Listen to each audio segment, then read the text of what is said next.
Namaskar, this is Akhilesh Bhargava. Welcome to Tit-Bits on Business and Finance with me. Let's talk about who needs to take bold measures, initiatives and investments in order to revive a slowing economy.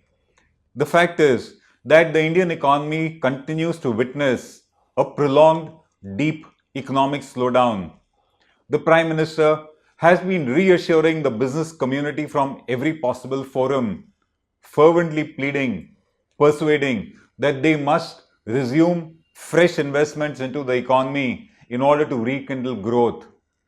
The sum and substance of his speeches at various forums asking the business community to invest has been, he has been telling them to invest boldly, fearlessly and without being scared. He tells them that in whichever corner of the country you expand or invest, the government will be your companion and not your obstacle. He says that the business community must invest in new projects to create wealth for themselves and also for the country. He emphasizes further to say that weaknesses of the past have been done away with and a new atmosphere has been created such that it is time for the business community to invest, because he says that it's an atmosphere of integrity and transparency.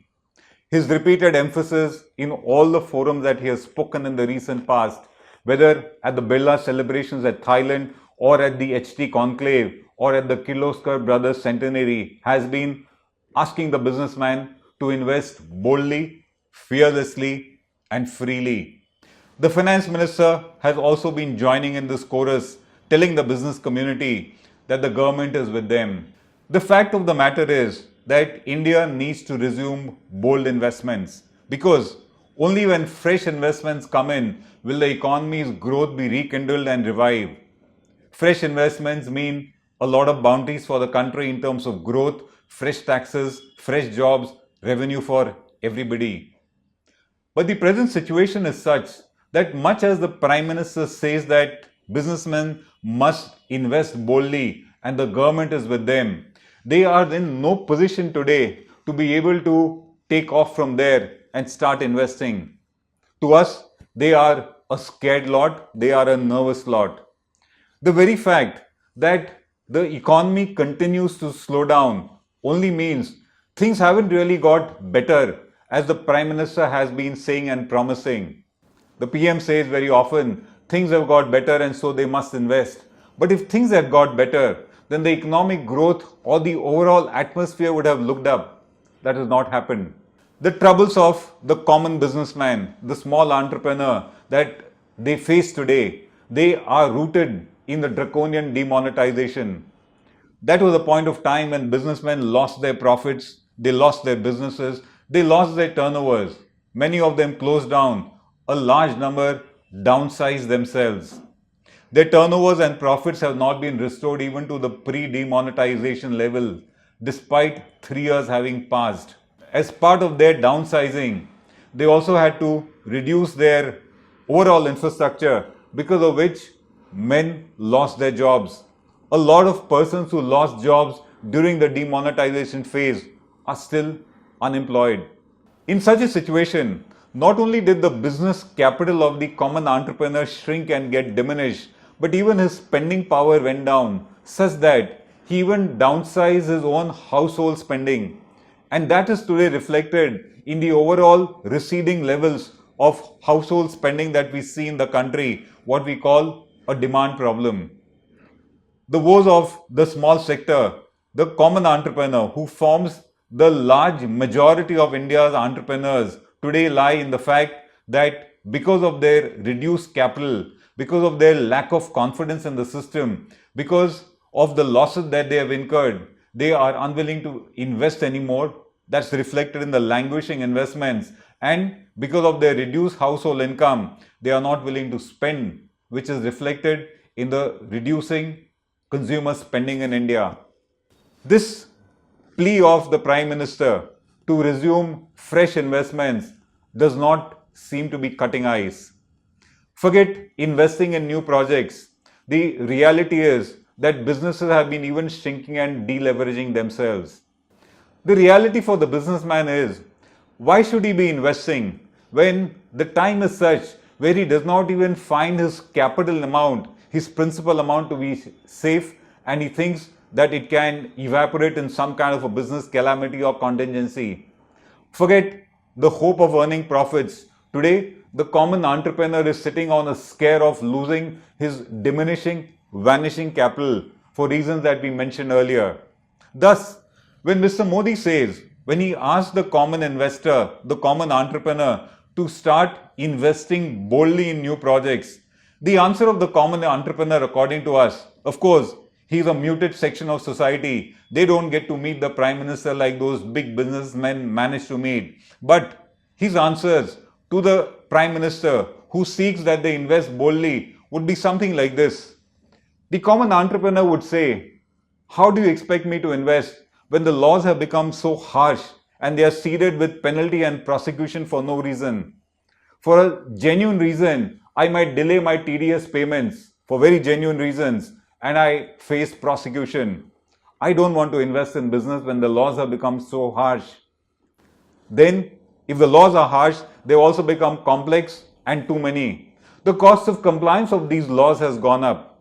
The businessman says that I pay more cost to my consultants trying to comply with these complex laws than even make profits out of my business.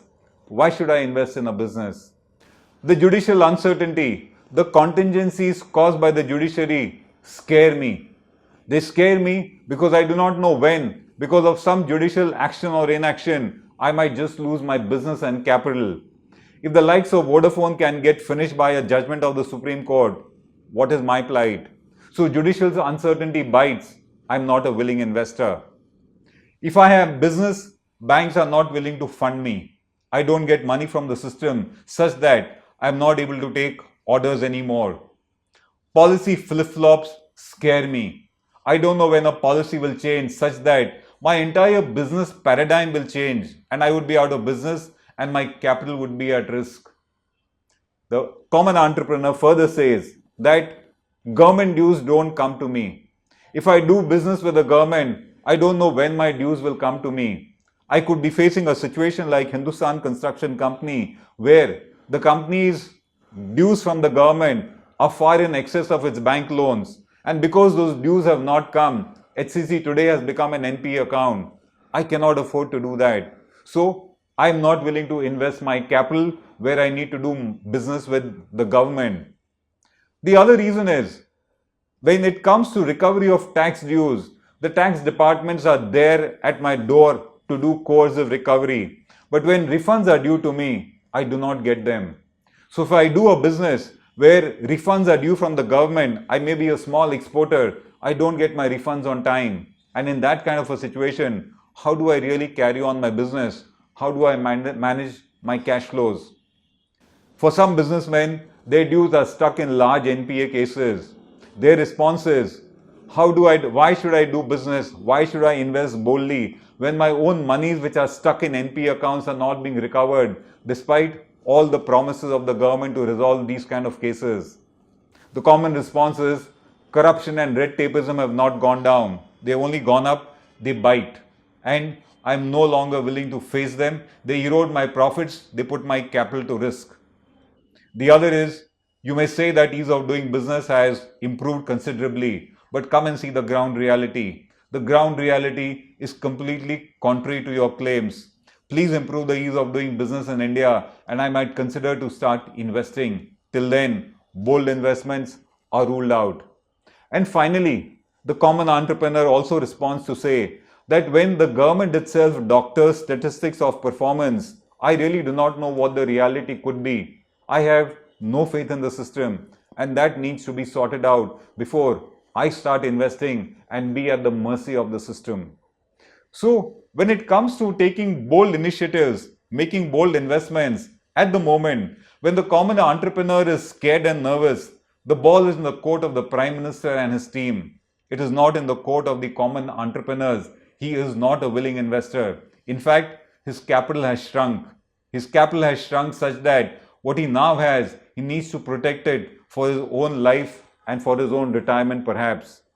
It is the Prime Minister who has a brute majority in the Parliament and it is he who needs to take bold structural reforms and decisions in order to revive the economy and put it on a long-term sustainable path of growth.